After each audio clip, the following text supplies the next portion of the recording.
एक गांव में एक गरीब किसान रहता था। वो बहुत ही ईमानदार और मेहनती आदमी था। वो अपने छोटे से खेत में काम करता और बहुत ही खुश रहता था। पूरे गांव में किसान की ईमानदारी के बहुत ही चर्चे थे। उसका एक दोस्त था जो उस गांव के राजा के यहाँ सिपाही का काम करता था। वह किसान से उसके घर रोज मिलने जाता था।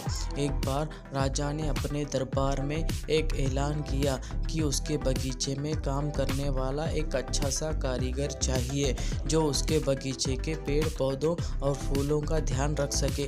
राजा का यह ऐलान सुनकर किसान के दोस्त सिपाही ने सोचा कि यही मौका है कि किसान से मित्रता निभाने की। मैं उसे यहाँ बगीचे में काम पर लगवाऊंगा। उसका वह मेरा साथ भी रहेगा एवं वो किसान का भला भी हो जाएगा। यह सोचकर उसने राजा से कहा कि महाराज, मैं आपके लिए एक ऐसे आदमी को लेकर आऊँगा जो यहाँ काम अच्छे से कर लेगा। तभी राजा ने उस सिपाही को आदेश दिया कि जाओ, कल से ही बगीचे में काम करने के लिए कह दो। उसी वक्त वह सिपाही अपने दोस्त किसान के पास पहुंच गया और उसने किसान को बगीचे के काम की सारी बात बता दी और किसान ने भी काम करने के लिए खुशी खुशी हाँ कर दिया।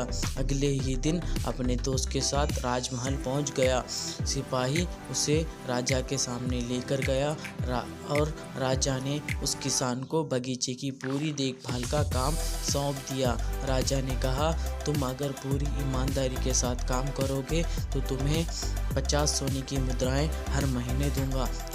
किसान खुशी खुशी बगीचे में काम करने के लिए हाँ कर देता है और वह उसी वक्त बगीचे में काम करने लगा।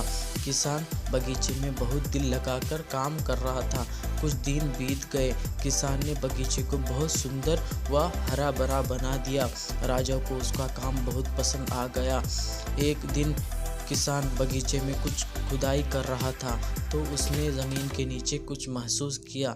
तो उसने खुदाई की तो देखा वहाँ नीचे एक बड़ी सी संदूक थी। किसान ने वह संदूक बाहर निकाला और खोला तो क्या देखा, वह सोने और चांदी से भरी हुई थी। यह देखकर किसान बहुत खुश हुआ और अपनी ईमानदारी दिखाते हुए राजा के पास पहुँचा। राजा किसान की ईमानदारी देखकर बहुत खुश हुआ उसके साथ और वहाँ गया जहाँ किसान ने खजाना निकाला था। राजा ने देखा तो कहा, यह खजाना तो हमारे पुरखों का है, हम कई वर्षों से इसे खोज रहे थे। खजाना देखकर राजा बहुत ही खुश हो जाता है। राजा अगले दिन किसान को पूछता है, तुम्हें क्या इनाम चाहिए? किसान बोला, मालिक, मुझे कुछ नहीं चाहिए, मेरे पास जो भी है मैं उसी में खुश हूँ। राजा उसकी इतनी अच्छी बात सुनकर और खुश हो गया और उसने किसान को अपना मंत्री बनाने का फैसला किया। किसान ने राजा की बात मान ली और मंत्री बन गया।